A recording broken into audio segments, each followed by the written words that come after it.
Hey everyone, John here, and welcome back to the Toy Box. How are you guys doing today? I hope you're doing well. Today we have the last Build-A-Bear Workshop Plush of 2020, the Mighty Dragonite. I was really excited when I saw this one, and I think Dragonite is a perfect candidate for Build-A-Bear. So, let's get started. While we look at this plush, I want you to keep a few things in mind about Dragonite. First, Dragonite is strong. Dragonite is huge, and Dragonite is very cute. It's not an easy balance to pull off in the Pokemon world, but Dragonite does it. It's your enemy's worst nightmare and your best buddy. One reason why I'm so excited about this plush in particular is because I would like a miniature Dragonite. Some people walk around with dogs in their purses. I'd be walking around with a Dragonite in my backpack. So let's take a look at this plush. Let's take a look at the face first, because this is what makes Dragonite look really friendly. Take a look at the smile here. Doesn't it look nice? Doesn't it look like a friendly Pokemon? There aren't a lot of details on Dragonite's face, and there aren't a lot of details in Dragonite altogether. But Dragonite is a pretty simple Pokemon all by itself, and the design of the plush matches up pretty perfectly with it. Don't forget the antenna here. And don't forget this horn. How is Dragonite going to do horn drill without it? But anyway, that's the face. Now, Dragonite is mostly orange all over. But of course, in the front, we have the yellow front with stripes. Let's take a look at the arms. So here's the first arm. We have the Build-A-Bear logo here. Oh, let's listen to the sounds.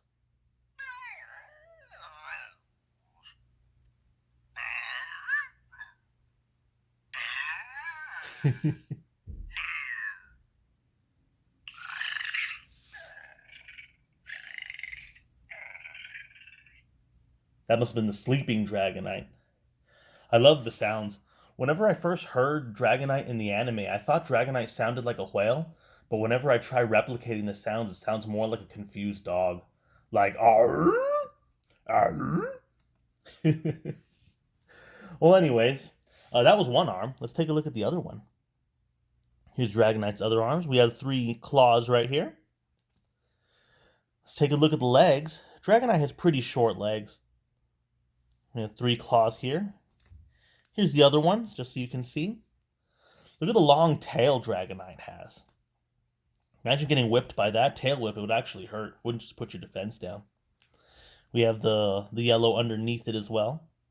My Dragonite is stuffed pretty soft. I usually get them stuffed more firmly, but you don't really get the choice when you order online. Let's take a look at the wings. The wings are orange in the back. They're blue in the front. You see the other wing also. Now the wings are pretty bendable and moldable, and there's nothing inside to shape them, so they're pretty flexible. So I wouldn't worry about bending them too much. So that's pretty cool. Here is the toe tag, or in Dragonite's case, this is the head tag. There you go. That's Build-A-Bear Workshop Dragonite. Now, I first ran into Dragonite in Pokemon Blue. Lance had one on his team, and because I had Blastoise with Ice Beam, Dragonite didn't bother me too much. Neither did the entire team, in fact.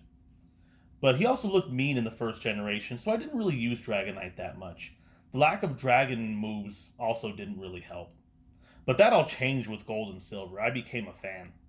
Dragonite went from looking kind of mean to actually looking very friendly. And Lance had three of them. That has to say something. The champion has three Dragonite. So that's pretty cool. But let me tell you that once Dragonite could learn Dragon Dance, oh man, it was over. Dragonite was a permanent fixture in my teams from then on. In fact, my next project for Pokemon Sword and Shield will be to breed a Dragonite. And I want to get one with multi-scale. That way I can have Dragon Dance with multi-scale. I'll have him hold a Lumberry, so in case the opponent tries to do a status move. So I can set up a Dragon Dance and then Dynamax. So I can start using the Max Wormwind or probably one of the weather moves. That way I can set up for an advantage for my team. But anyways, before I take my mini Dragonite into my backpack, we need to see what he can wear. So let's take a look. So, of course, if you're dealing with a Build-A-Bear Workshop plush, you can't go without the clothes, right? You have to put clothes in your plush. Now, Dragonite doesn't look like your typical Build-A-Bear plush. Some of the pre-evolutions of other Pokemon like Charmander, Pikachu, Squirtle, they could somewhat wear the Build-A-Bear clothes, but Dragonite really needs its own set. So let me show you the choices we have. I got the online bundle, so it came with 2 pieces of clothes. We have a cloak right here. It's purple. Looks like it has a dragon pattern here with Pokeballs.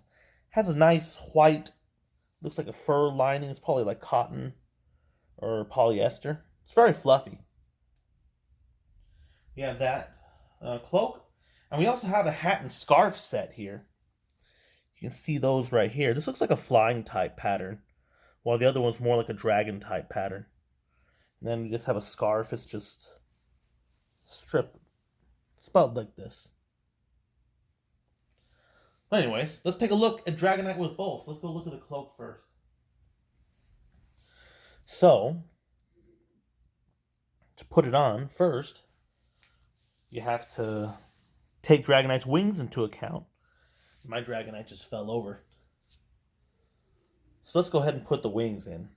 Now, remember what I said earlier, that the wings aren't really, they're pretty bendable, and there's nothing hard to keep them in there, so you can put the wings in here just fine. Just be careful that you don't force it too hard. The cloak looks pretty solid, but I don't want to rip this part over here. So just be careful when you put it in. So we can put the wings in like this. And there we go. So now you have both wings. You're halfway done. And the last thing you do is you fasten it right here. You have Velcro right here. Put them together. There you go. Now there's Dragonite's cloak. Looks pretty nice. Looks like my poncho. I don't have a purple poncho. It's more like red, but looks kind of like that. And then, of course, you can put the cloak on. So how does that look? Dragonite looks... You can make Dragonite look like an assassin. There you go. It reminds me of Assassin's Creed with a hood like that. But it looks nice. It has the dragon pattern here. And Dragonite can still fly because the wings come out like this. So that's the cloak. Let's go ahead and take a look at the hat and scarf.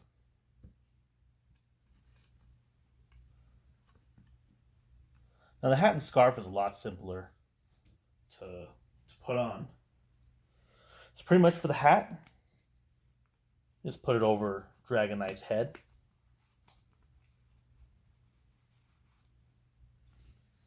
There you go.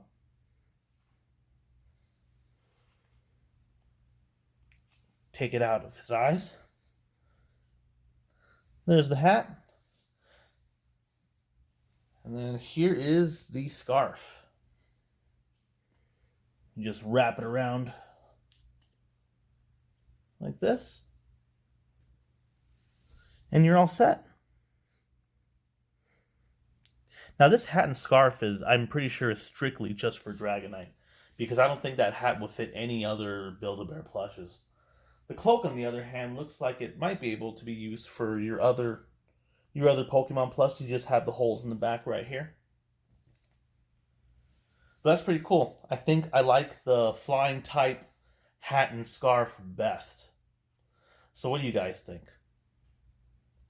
But anyways, this has been the Build-A-Bear Workshop Dragonite plush. And there you have the clothes. Well, this has been the Build-A-Bear Workshop Dragonite plush. So, what do you guys think of Dragonite? And what Dragonite stories do you have for us? Let me know in the comments section below. If you are interested in getting Dragonite, I will put the link for Build-A-Bear below. At the time of filming, the online bundle is going for $59. You get Dragonite, the cloak, the hat and scarf, and the 5-in-1 sound. Unfortunately, it is out of stock right now, and hopefully they will restock. I did miss Vaporeon the first time, but I was able to get in on the second round, and I really hope they do the same thing with Dragonite. Well, anyways, I really hope you enjoyed this video. Thank you so much for watching, and as always, rate, subscribe, and don't stop playing.